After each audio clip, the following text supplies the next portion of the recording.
I wanted to see if I could beat all 200 battles in a row using nothing but Ash's Pokemon.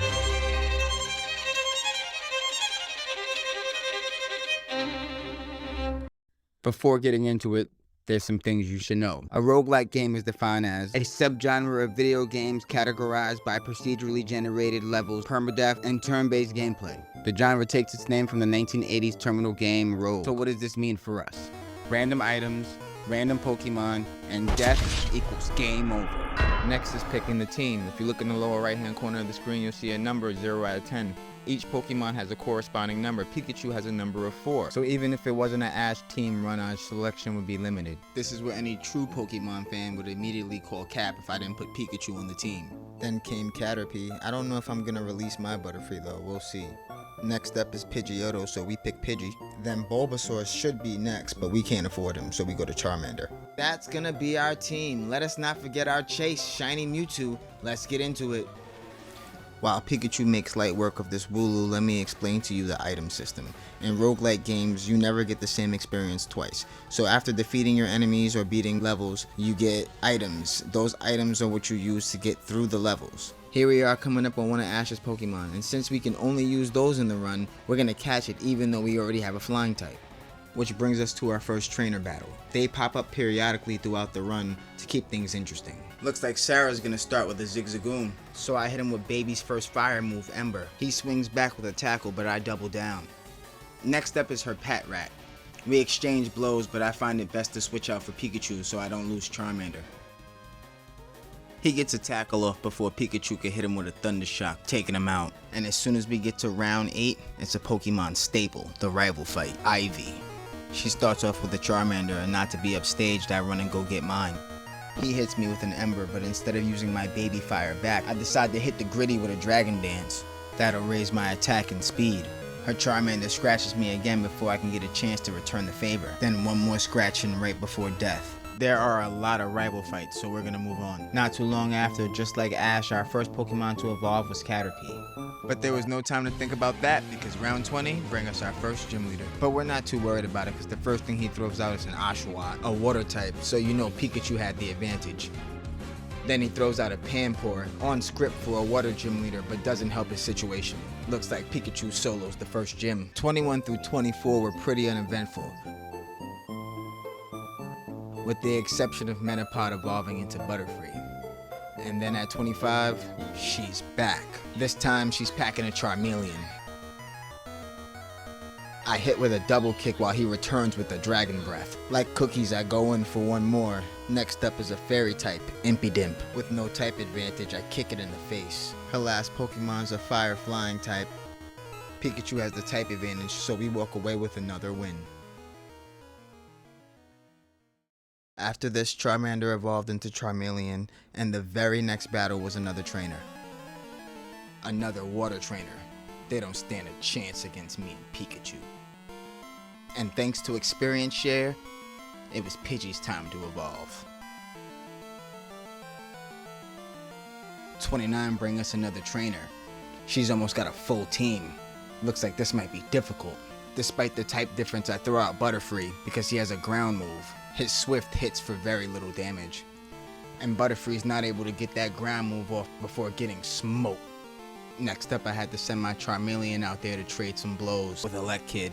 He charges up and we go back and forth before Charmeleon takes the win. Next came a Mime Jr. I didn't have much of a choice, so I just punched it in the face. It swung back with a Confusion and it confused Charmeleon, so I switched him out for Pidgeotto. His Confusion followed through, but before I can do my roost, he got hip to the game and switched out for a Vulpix. The Icy Vulpix, so now he's got a type advantage. Well, 2 can play at that game, so I immediately go back to my Pokemon and switch out the Charmeleon. Now who's got the advantage? As far as fire moves go, we still have the one babies are born with, Ember. But like a popsicle on a summer day, she gets melted. She throws back out Mime Jr., so of course Pidgeotto returns to the field.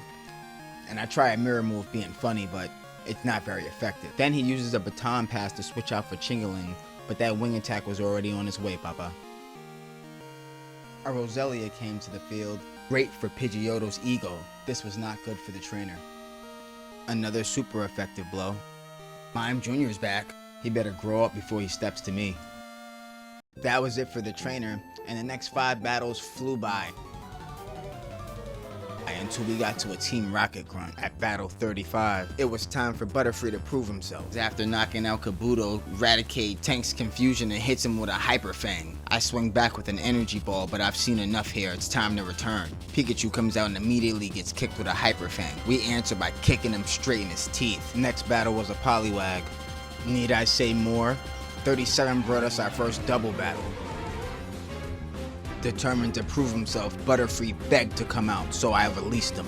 Knowing this is his second chance, Butterfree and I choose his ground move with AoE damage. Feeling confident in my kill, Charmeleon goes with a Dragon Dance over a swing, and dancing gets my boy pumped.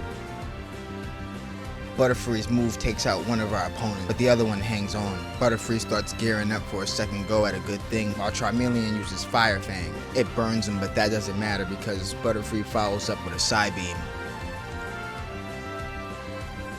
Wave 38 was a Psyduck, but 39 was another one of Ash's Pokemon, so you know we had to catch it. I switched to Talos so I can try to get some light damage off. And although I'm trying to capture, I wasn't trying to get killed. The quick attack hits, but that bubble beam looks like something out of Sailor Moon. Since I wasn't here for a slapboxing match, I switched to Pidgeotto and went straight for the Great Ball. It was a critical capture, so you already know what it was. Ball shook once and we got him. Item selection provided us with a rare candy, so we snatched that up. We gave it to our new Pokemon. Looks like he's evolving. Let's start dropping bodies.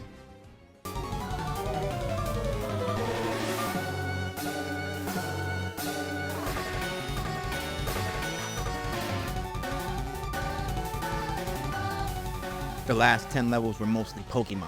Then it was time for another gym leader. Gardenia, she goes for a Leafeon.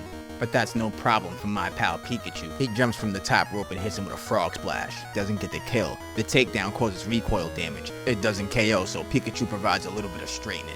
This game has evolution mid-battle, so the new addition to our team evolves. Still holding 3, she pulls out a Torterra, so I switched to Pidgeot quickly. He was gonna Earthquake Pikachu. Now it's ground versus flying. Place your bets. Super effective aerial ace, he returns with a Wood Hammer. Looks like he's going soft. We go Mach 3 and hit him with an aerial ace. Again. Gardenia goes for a Charum next. Looks like I'm in line to sweep. He returns with a Magical Leaf. Critical hit. You switch out. Hit that subscribe button if you guess she was throwing out another grass. The switch out drops her speed, I get a second hit, KO. Now there's nothing left except that injured Charum. Light work. And just like that, we were a quarter way through our challenge, defeating the gym leader at 50 and doing pretty well for myself. I was gonna end it here, but something amazing happened on 51. There was no time to waste, I had to catch this. It was shiny and one of Ash's Pokemon. Having Pikachu spam double team so he doesn't get hit, I used Semi-Toad to try to take down that big ass bunny. Not to beat around the bush, we take him out and start getting in line to capture the Pokemon. Pikachu keeps using double team, but it's not enough to avoid this rock slide that's coming next. Pikachu gets knocked out, so we bring out Swellow for fluff. Remember, we're not trying to knock this guy out. Another rock slide damn near one-shot Swellow and causes Semi-Toad to flinch. We use Aerial Ace knowing it's gonna be weak, but we can't take the hit that's coming for us. I growl at him because anything else would be death. We fill that empty slot with Butterfree. And though the Psybeam does the damage I'm looking for, I hate the fact Ash had so many flying types. We growl at him one more time to avoid hitting him. Then we go straight for the capture. Ultra Ball, no games on a shiny. And just like that, we got him. If you enjoyed watching the video, give me a like. And if you want to see what happens in the next 150 battles, subscribe to the channel. All Star, out.